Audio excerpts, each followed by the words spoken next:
Bismillah, Assalamualaikum warahmatullahi wabarakatuh. Salam sejahtera untuk kita semua. Adik-adikku sekalian, saya Andi Sudimas Sulaiman, Gubernur Sulawesi Selatan, mengucapkan selamat datang dalam program Smart School Dinas Pendidikan Provinsi Sulawesi Selatan. Hari ini adik-adik sekalian akan mengikuti pembelajaran hybrid dalam program Smart School.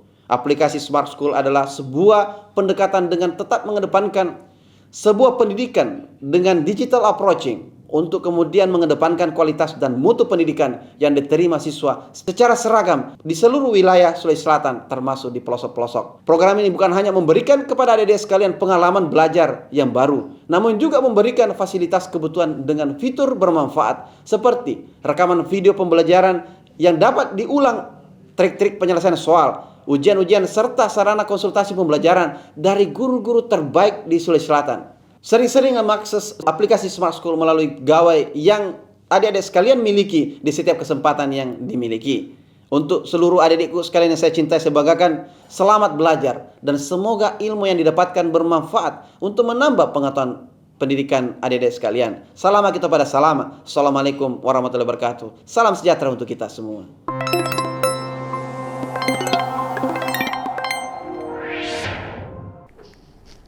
Assalamualaikum warahmatullahi wabarakatuh.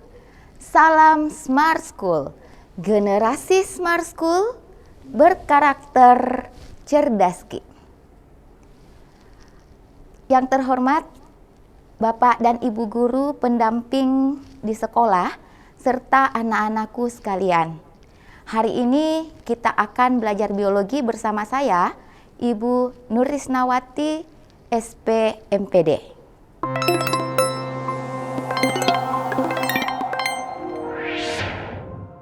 Baik, bagaimana kabar anandaku semua? Ibu berharap anandaku semua dalam kondisi sehat-sehat walafiat sehingga kita dapat belajar bersama, yang pada hari ini kita akan membahas materi tentang tahapan pertumbuhan dan perkembangan pada tanaman. Pada desain kurikulum Smart School, materi pokok yang akan kita bahas pada hari ini adalah tentang pertumbuhan dan perkembangan. Ada beberapa materi tentunya pada materi pokok, yaitu materi tentang konsep pertumbuhan dan perkembangan, tahapan dari pertumbuhan dan perkembangan pada tanaman, tahapan dari pertumbuhan dan perkembangan pada hewan, serta faktor yang mempengaruhi pertumbuhan dan perkembangan pada makhluk hidup. Yang akan kita bahas hari ini adalah materi esensial pada tahapan pertumbuhan dan perkembangan pada tanaman.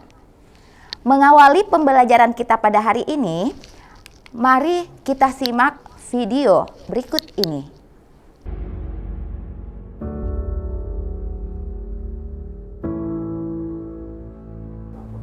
Nah, pada video ini anandaku dapat melihat bahwa bagaimana tanaman itu melakukan proses perkecambahan yang tentunya nantinya ananda bisa lihat dari hari pertama sampai dengan hari ke-14 bahwa tanaman itu mengalami proses perkecambahan hingga terbentuknya daun yang merupakan bagian dari pertumbuhan pada tanaman. Nah, berdasarkan video yang tadi, anandaku semua, ada beberapa hal yang perlu kalian ketahui bahwa di proses perkecambahan itu ada dua proses utama yang terjadi. Yang pertama adalah proses fisika, di mana pada proses fisika ini terjadi yang namanya peristiwa imbibisi. Ketika anandaku semua melihat sebuah biji lalu direndam pada air, maka akan terjadi peristiwa imbibisi yang kita kenal dengan menyerapnya air sehingga biji yang kering itu akan mengalami perpecahan. Olehnya itu, selain dari proses fisika, ada yang kita kenal dengan proses kimia, di mana air masuk ke dalam biji dan mengakibatkan biji mengembang dan kulit biji pecah. Ketika kulit biji pecah, maka terjadilah yang namanya proses perkecambahan. Di mana proses perkecambahan ini merupakan awal dari proses pertumbuhan. Bagaimana proses perkecambahan itu terjadi? Nah, kita awali dengan mengetahui bagaimana tipe dari perkecambahan. Jika Anandaku melihat dari proses perkecambahan itu, yang pertama yang terjadi adalah peristiwa imbibisi, yang kedua adalah pelepasan hormon giberelin, di mana hormon giberelin ini akan berfungsi untuk mengaktifasi enzim amilase dan protease oleh aleuron. Dan tahap yang ketiga itu adalah hidrolisis cadangan makanan dalam kotiledon dan endosperm, di mana endosperm ini merupakan cadangan makanan untuk proses pertumbuhan.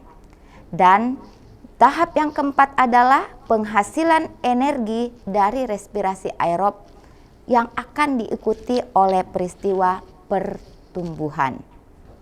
Pada tanaman ada yang kita kenal dengan tipe perkecambahan. Jika Anandaku melihat biji kacang hijau dan biji jagung, maka proses perkecambahannya ini tentunya akan berbeda. Pada tanaman kacang hijau itu dikenal dengan tipe epigeal. Apa yang perlu kalian ingat dari tipe epigeal? Jika ada kata E, berarti kotiledon berada di atas permukaan tanah.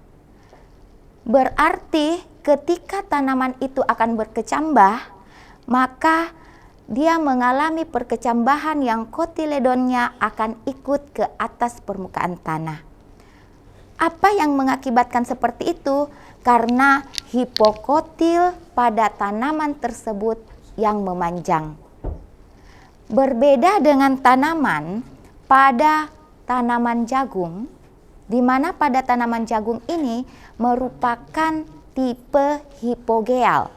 Artinya, jika biji tersebut berkecambah, maka bijinya akan tetap berada di dalam tanah. Kenapa demikian?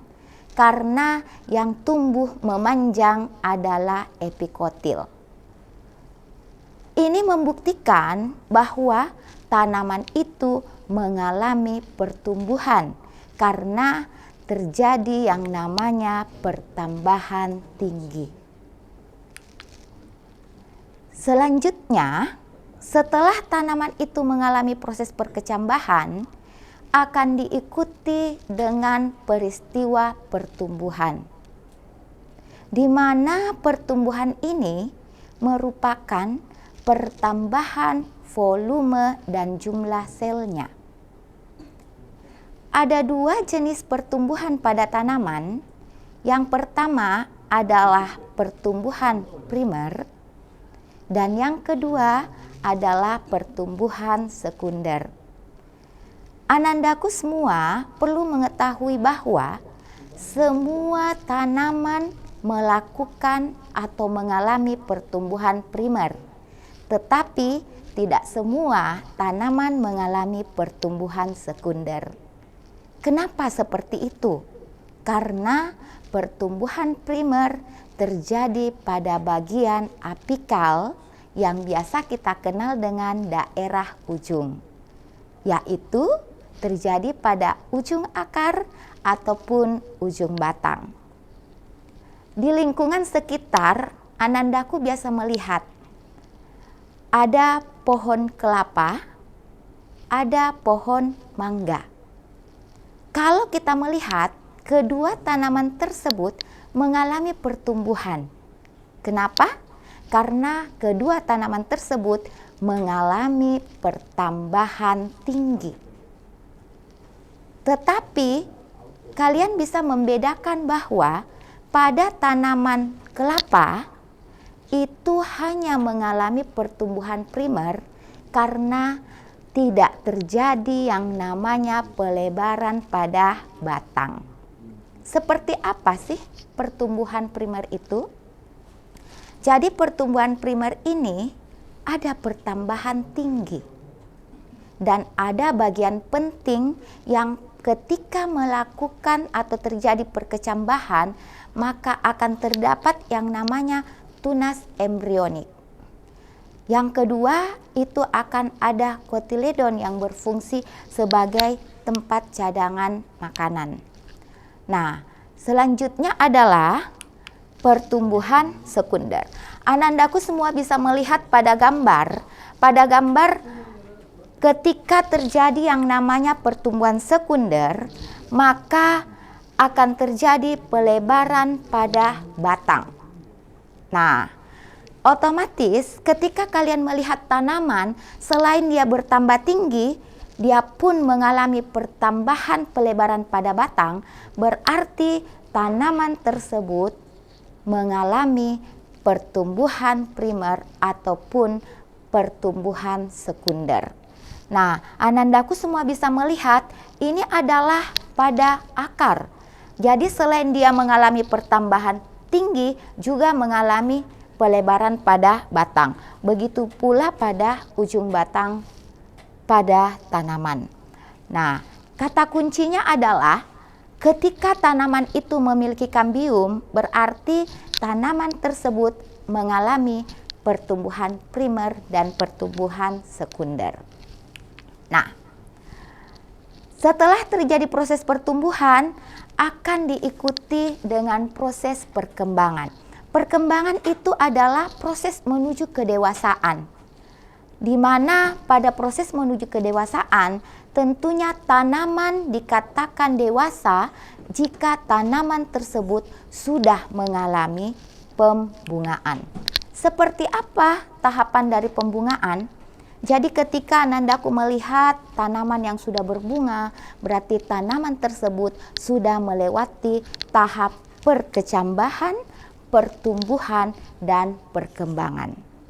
Bagaimana hingga bunga itu bisa muncul sehingga dia bisa dimanfaatkan sebagai alat atau organ reproduksi pada tanaman.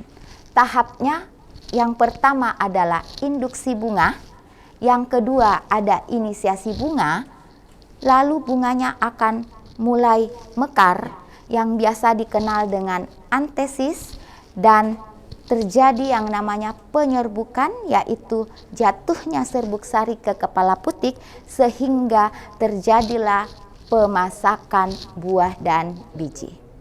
Nah, seperti itulah proses sehingga tanaman dikatakan mengalami pertumbuhan dan perkembangan.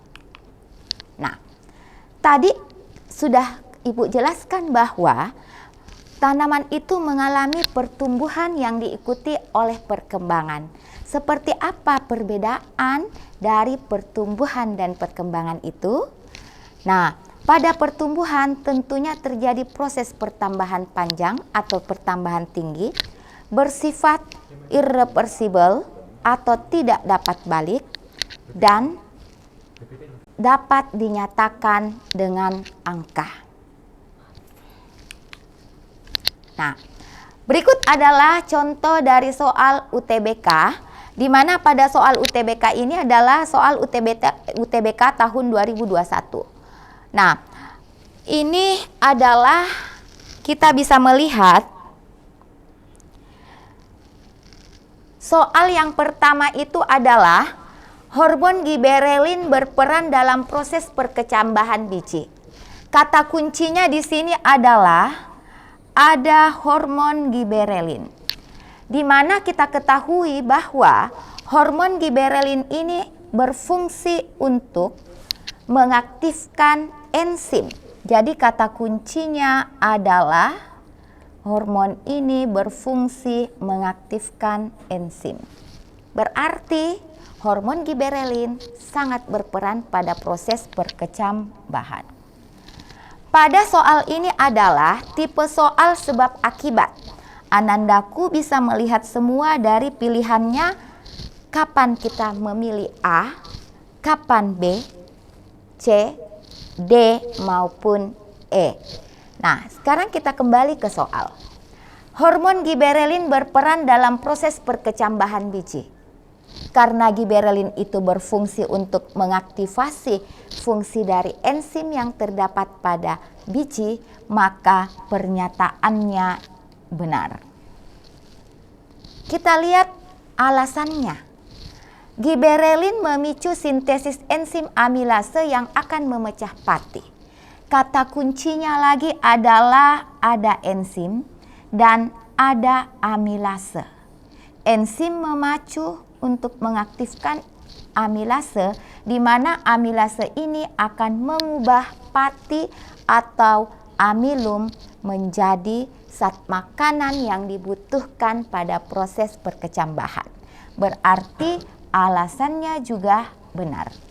Lalu kita mau tahu ini jawabannya A atau B. A atau B berarti kita harus tahu apakah antara pernyataan dan alasan itu ada hubungan sebab akibatnya. Kita lihat hormon giberelin memicu sintesis enzim amilase untuk memecah pati. Maka jawaban yang tepat adalah alfa. Selanjutnya adalah soal yang kedua. Pada soal yang kedua, di sini akan terlihat soal tentang pilihan ganda. Pada soal pilihan ganda ini, setelah perkecambahan akan diikuti pertumbuhan 3 sistem jaringan meristem primer. Di sini kata kuncinya adalah meristem primer. Berarti tadi kita sudah tahu bahwa meristem primer itu pertambahan tinggi. Jadi di sini ada pertambahan tinggi. Tentunya ketika ada pertambahan tinggi, maka ada bagian-bagian tertentu yang mengalami pertambahan. Yang ditanyakan adalah 3 sistem jaringan yang terbentuk. Kalau kita berbicara jaringannya, Anandaku semua bisa melihat gambar. Di sini adalah pada organ akar. Pada 3 jaringan primer yang terbentuk itu ada protoderma, ada prokambium, dan ada meristem dasar. Sehingga jawaban yang tepat untuk soal ini adalah alfa. Berdasarkan materi dan contoh soal yang Ibu sampaikan, mungkin ada dari Anandaku semua yang ingin ditanyakan. Boleh mengaktifkan mic yang ada di masing-masing room yang sudah disiapkan. Ada dari Anandaku yang ingin ditanyakan? Oke. Nah, jika tidak ada yang ingin ditanyakan, Anandaku semua dapat berkomunikasi kembali dengan guru pendamping yang ada di sekolah untuk melanjutkan pembahasan dengan men-scan barcode yang ada pada layar. Anandaku bisa scan barcode yang ada pada layar, lalu mengkomunikasikan dan berdiskusi dengan teman-teman dan guru pendamping yang ada di sekolah. Demikian pembelajaran kita untuk hari ini. Tetap semangat untuk mengetahui segala ilmu pengetahuan, karena keingintahuan adalah sumbu dalam lilin pembelajaran. Ibu akhiri dengan ucapan Assalamualaikum warahmatullahi wabarakatuh.